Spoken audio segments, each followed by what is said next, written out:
There are two things that could potentially make my cheap Facebook Marketplace find Hypernaked a lot more expensive. Number 1, the hole in the engine with metal pieces inside. And number 2, if the neck of the frame has been damaged in the crash. So today I need to investigate those two areas to figure out if this was a great idea or a great way to get into debt. In other news, I've since heard from the guy who crashed this bike, and I've also heard from Triumph, who voiced their concerns about this project.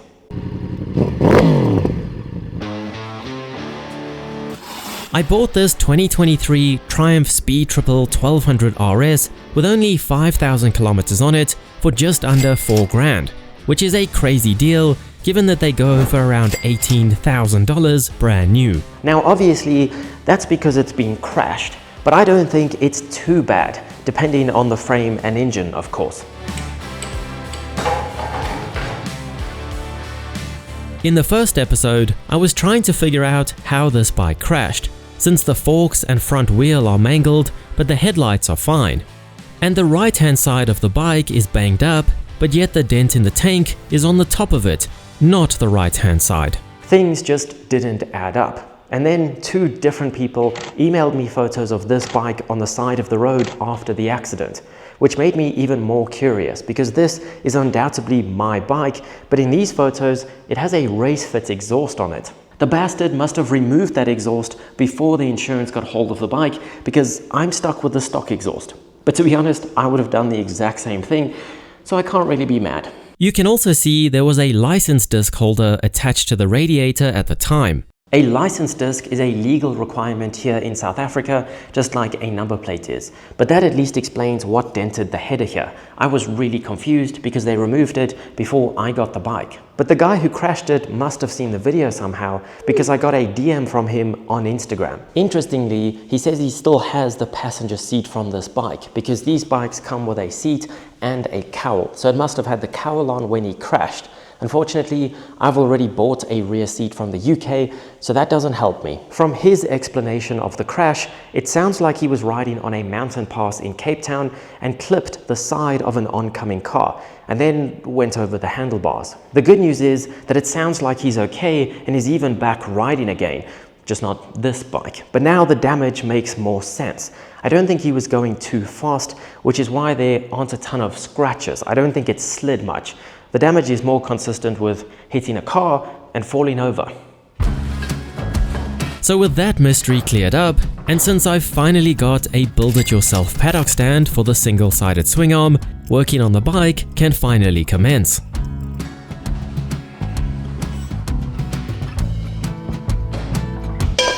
Unsurprisingly though, you guys are a lot smarter than I am because you suggested using a regular paddock stand with a pole through the axle, and I actually have both of those things. But my R1 is currently using my paddock stand because it's getting new fork seals, so I can't test it today. But this is a brilliant hack that I've never actually heard of. Plus, I learned something new. These stands aren't one size fits all. You need a pin to fit your specific bike. Mine is a massive 40.5mm, which apparently some Ducatis also use, whereas a KTM Super Duke, for example, is much smaller. Well, that's as much procrastinating as I can get away with. Now it's time to deal with this, which I've never had to do in my life. I quizzed a couple of more experienced mechanics than I am to come up with a plan of attack here, since I don't want to get it wrong. But ultimately, it just requires logic. If you don't want to rebuild the whole engine, that is.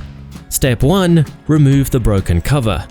Right away, a lot of the bolts were bent, and the whole cover was twisting as I loosened it.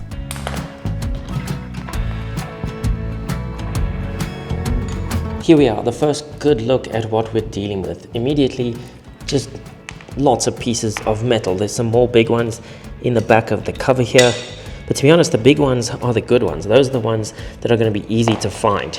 You can see how bent some of these bolts are. This one is even shaped like an S. But now we can see the cam chain and take out the big pieces easily. I hope the fact that these holes leading to the rest of the engine are so small is a good sign, and they look like they lead to the sump, which we'll head to next. My other concern is just this broken off thread in here. You can see that the block is actually cracked. So we're going to have to get this thread out, then hopefully there's enough thread in there for it to still tighten this bolt and to get a nice seal with the gasket here. The crack here is solid, this piece isn't going to come off, so I think all that matters is being able for it to seal here so we don't get an oil leak. Step 2. Remove the metal that isn't supposed to be there. Strangely enough, they don't make a tool for this job, so I tried using a pick, then a toothbrush, and even paper towel. But what ended up working the best was my finger, since the metal fragments stuck to it nicely and I could feel my way around for any metal. Plus, it was pretty effective at getting into all the hidden crevices. I also tried using a flashlight to spot any glinting pieces I'd missed, and after just a few minutes, it was already looking much cleaner, and you wouldn't believe that a metal bomb had gone off in there. Step 3. Inspect and clean the sump to decide if we keep the Triumph or flog it. Upon my sump-seeking mission, I was able to enjoy the first benefit of working on a naked bike instead of a superbike. No stupid fairings to remove, just this simple little belly pan and an exhaust shield or two. Then, since the exhaust runs under the sump, that had to go as well. I started by trying to remove the silencer, but then realized that if I just unbolted the cat, I could get the whole thing off without fiddling with silly, hard-to-reach clamps. My God, that's got to weigh like 40 pounds, 20 kilos, easily. But it's lucky we actually went over this because these clamps are finger tight and this didn't have a clamp on it at all. So if we didn't already know that it had an aftermarket exhaust on it when it crashed, we do now. But how cool does it look without an exhaust pipe? It makes this whole area just look so much better. That just left the headers, which are inaccessible thanks to the radiator. But I couldn't even find a coolant drain bolt on the motor. Actually, I couldn't even see a radiator cap. It wasn't under the cover on the other side either. But it turns out the radiator has a drain bolt hidden under this shield-looking piece. However, when I went to drain it, no coolant came out. But I kept stripping, and it didn't take long to figure out where the coolant had gone. I don't think that's an OEM hole. Okay, well that's annoying. I was suspecting to find something wrong with the radiator because this pipe is super kinked. It's just not sitting nicely. But genuinely, with this cover on, it looked perfect. You couldn't tell. But no, there's a gaping hole. And this is annoying because a radiator, I think, is about $650. Nevertheless, the radiator still needed to come off, so I kept working. And although I commend Triumph on these hose clamps because they're reusable and super easy to work with, I question why the radiator fan connector isn't on the fan. It seems to be further up the loom, and I wasn't in the mood to hunt down wiring, so I opted to just unbolt the fan assembly from the back of the radiator, since we'll have to rebuild it anyway when we get a new one. Then I could tackle the headers. And for once in my life, I actually remembered to remove the O2 sensor first. But then I returned to my normal ways and had to fight with the headers. I was assuming the worst, thinking they were bent from the crash. But it's actually easy if you don't miss a nut. And finally, I could drain the oil, where I was first greeted by a splash of water before the oil arrived. Not good. But I did get a lot more oil out of it than I was expecting, which is a pro. It clearly didn't lose much in the crash. With the sump bolt back in, I leaned the bike over to make accessing the sump easier. It's not like I can damage the bike any further anyway, right? And then after 18,000 bolts and a little persuasion, I completed the mission.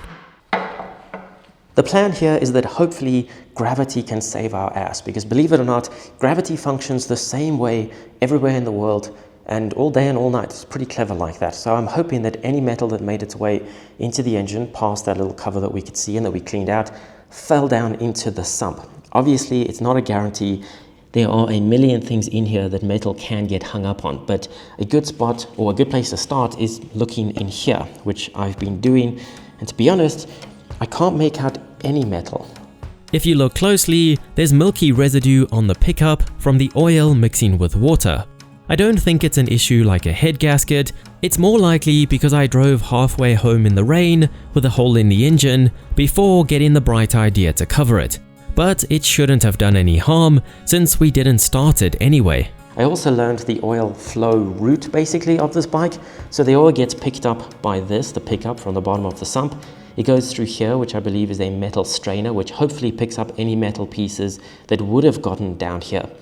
Then it makes its way into the oil pump, which I also believe we can take apart and rebuild if there's cause for concern to see if there's metal in that. And then it goes through the oil cooler before making its way around the engine. So to camshafts, below pistons, the crank, all of those lovely things. There weren't even any glinting pieces of metal under a flashlight, so I kept digging. And the strainer in the oil pickup looked just as promising to my relief. That means it didn't suck up any metal and circulate it throughout the engine. But I did manage to dislodge more pieces from this angle and even more from higher up the cam chain with compressed air. And then it was time to tackle the remaining bolt thread, which was when I also finally found some coolant. Better late than never, I guess. I bought a thread extractor kit to try, which requires you to drill a hole in the remaining bolt thread, but since it was bent, I struggled to get it centered, which rendered the extractors useless. So my last resort was drilling out the bolt entirely and installing a threaded insert, which will allow us to use the stock bolt at least. In the end, it sure as hell isn't neat, but dare I say it's going to work, and we'll never see it again once the engine is back together. So this is when we start to need replacement parts like this crank cover. When I bought this bike, the guy told me that Paul, whoever that is, has a spare front wheel for these bikes. So when I was leaving, I asked him if he'd mind putting me in touch with Paul, to which his response was, "I don't know who Paul is." Later that day, I simply posted a photo of the Triumph Key on my Instagram story. A few hours later, I got a DM from a follower named Paul. You wouldn't believe it, but it was Paul with the spare front wheel. What are the chances? So he had put 2 and 2 together and figured that I might want the front wheel now that I have the bike. It turns out that he works at Triumph Johannesburg, which was perfect. I could get my wheel and order parts at the same time. Plus, I got to see what a brand new Speed Triple looks like, and I have to say, it's growing on me. But Triumph have one concern. They want as many Triumphs on the road as possible, so they've offered to help me out here wherever they can, which is incredible and not something that I ever thought would happen. Of course, for a lot of parts, it's still cheaper to source second-hand parts, like with my subframe for example. But this front wheel came off of a demo bike that got a wheel color change. So it's practically brand new and I got it for just $350. They're normally £780 brand new. Plus it already has wheel bearings installed, saving me some work. Everyone there is really knowledgeable and helpful. Paul even helped source this paddock stand for me since finding this sized pin on short notice proved challenging.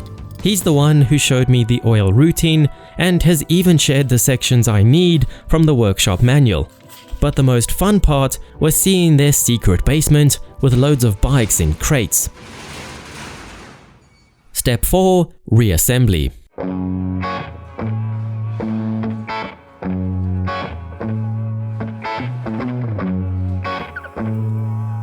My final metal removal strategy was to rotate the engine by hand to see if any more metal got caught in the cam chain, and spoiler alert, it did, so I took care of that.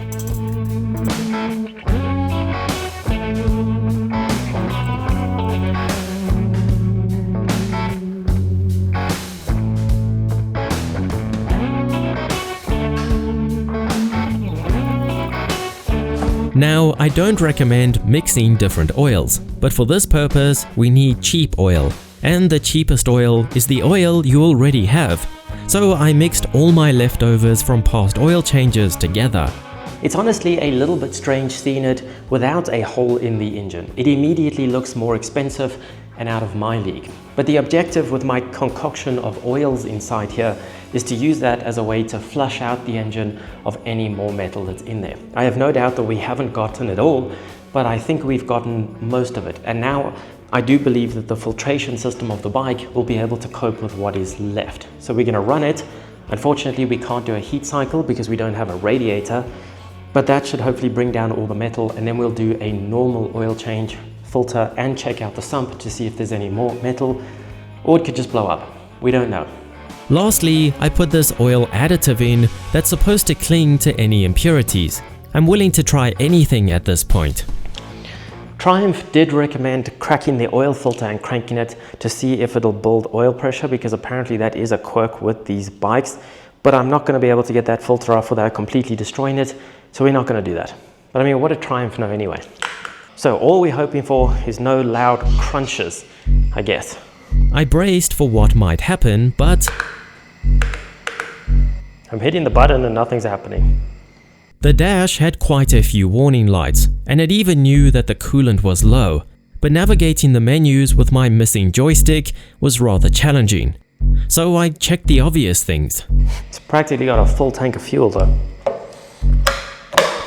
12.9 volts. Should be plenty. Why don't you want to crank?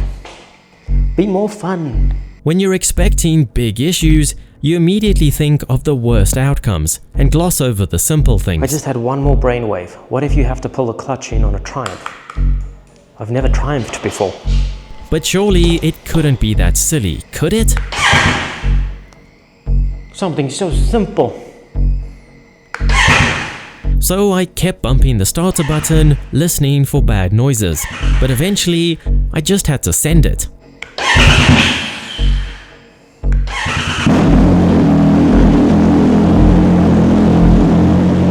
That, however, didn't last long. Okay, it did exactly what Triumph said. Low oil pressure warning. But there weren't any loud crunching noises. With that huge success, I moved on to potential issue number 2, the frame. Since we can only complete the oil service and second sump inspection once we get a new sump gasket and radiator. And in order to inspect the headstock of the frame, we need to strip the front end. I ended up completely removing the right side caliper since it's missing a piston and the whole system has lost pressure anyway. Then I used the Triumph approved method to get the weight off the forks. That's not even a joke, it really is. And now we can see how much play there is in the steering. But before long, I realized that the axle must be bent because it wasn't coming out easily. You can see the wheel go up and down here as I twist the axle. So unfortunately, I had to resort to tapping it out. And for some reason, this wheel felt really light. Okay, there's not going to be any quick fixes here. But for some reason, I really wanted to try that. Even the valve is destroyed, so I just had to use a regular nozzle, not a tire inflator. But I do think that this could be cool wall art, since I don't need any of these pieces. These bottom clamp bolts were already pretty loose from the impact, but the right fork did require some persuasion because of its newfound angle.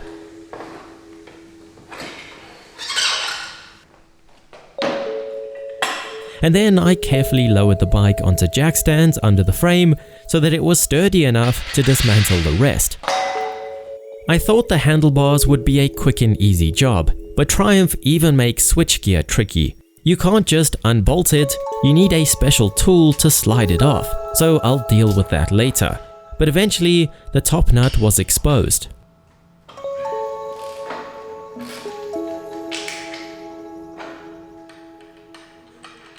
I finally bought a C-spanner for jobs like this, although I soon worked out that the bottom lock nut was just spinning, since it was stripped from the impact.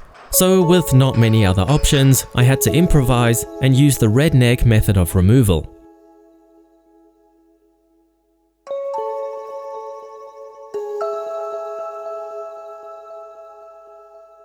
And after even more fiddling, I got the bottom clamp and steering stem out, which immediately revealed why the steering had so much play in it. And sadly, it's not just that bearing. It's the fact that some of the seat for the bearing on the frame has snapped off. Well, I was hoping that we'd have to clean up the bearing surfaces and actually measure them to figure out if the frame was fine or not. But given the fact that I'm holding pieces of frame in my hand right now, I don't think we need to do that. So I'm now left with a collection of parts, most of which are damaged. On the plus side, I have confidence in this engine now, but what ties every single part of this bike together is destroyed. Apparently, the insurance got this one right.